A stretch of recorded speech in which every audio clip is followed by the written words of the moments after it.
Hi, it's Javi Rappaport here with Torah Wisdom to Go. Hear it, share it with a friend. And why not subscribe and get it right to your inbox weekly. Coming out of that Passover holiday, how was your Pesach? Today's topic is personal and intense.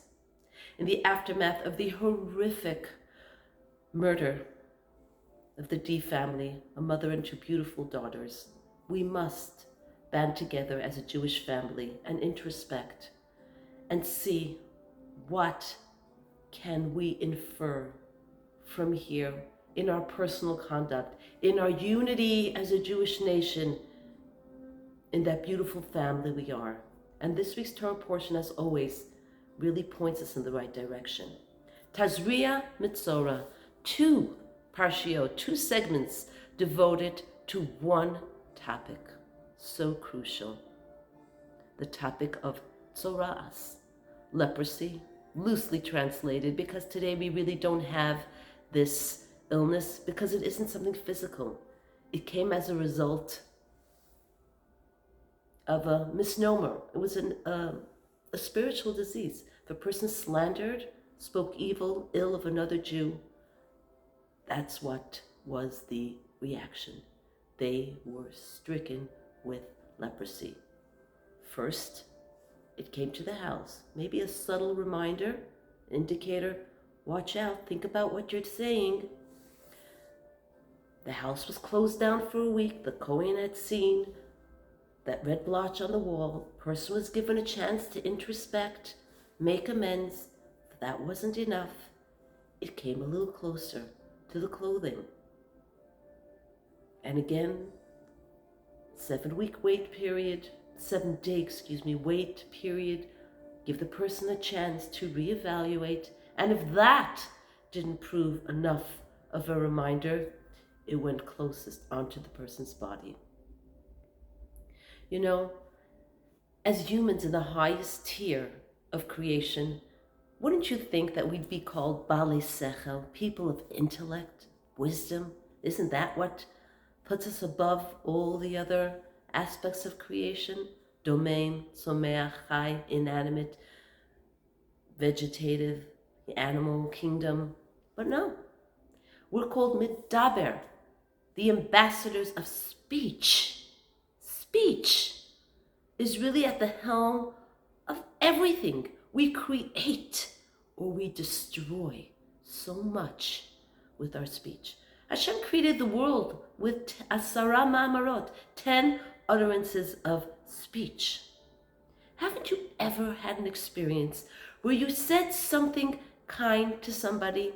You didn't even realize that it was such a big deal, but that person's face lit up and you could see it meant so much to them.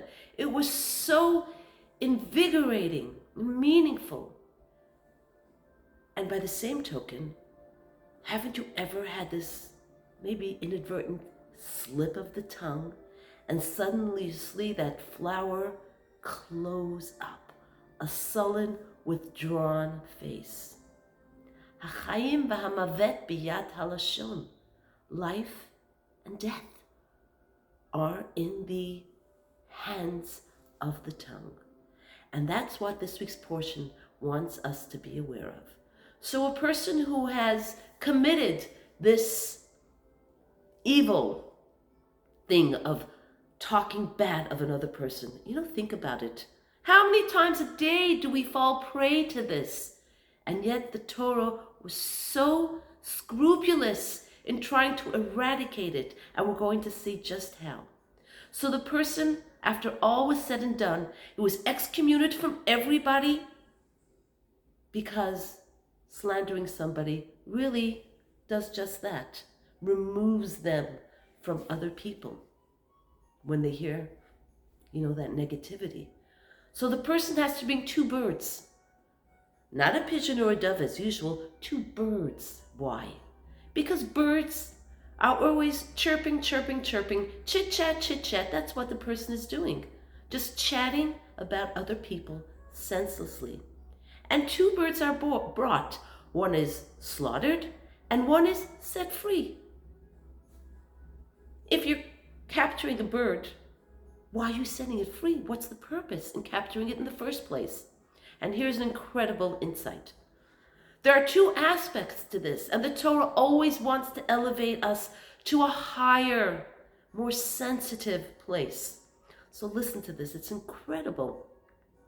The first bird is slaughtered. You must eradicate evil talk of the other person at all costs. It must be cut, split. You know, we never know why another person does or says something. We could never, ever judge. We will never be in their shoes, never understand their challenges. So there's never a place for us to badmouth somebody else. But here comes the second insight.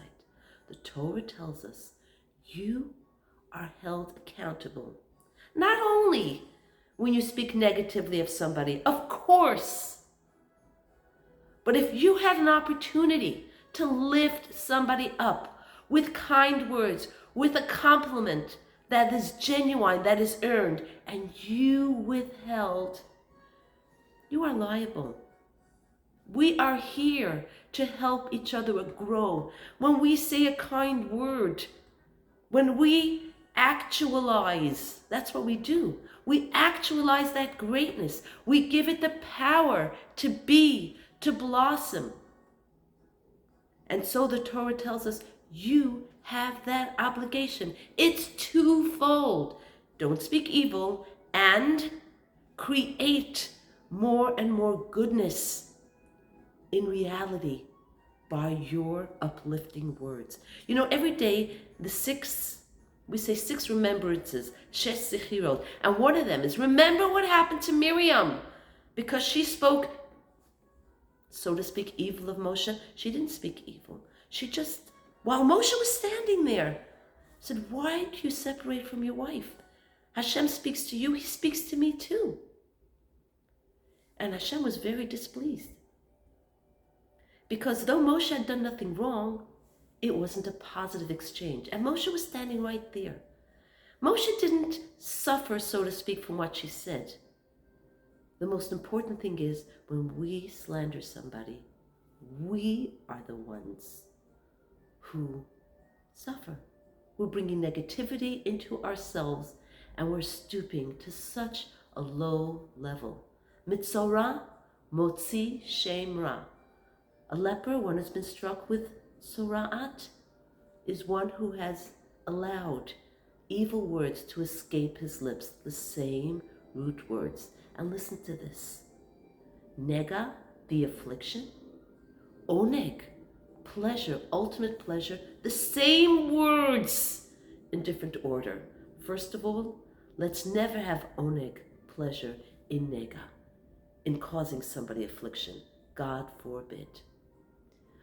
Oneg, the ayin, that I is at the beginning of the word. When I use a good I cause pleasure, I will have pleasure in spreading goodness. But nega, that ayin, that I is at the end. If I use an evil eye, a begrudging eye, an eye that just sees negative, God forbid, that's nega. That's an affliction. Our words can hurt or heal. Our words can make somebody whole or so half. So that's our takeaway. Think carefully before we speak. Not to speak or not to speak. Speak, but speak wisely. And today as ever, our message is so valid and pertinent to me and to all of us.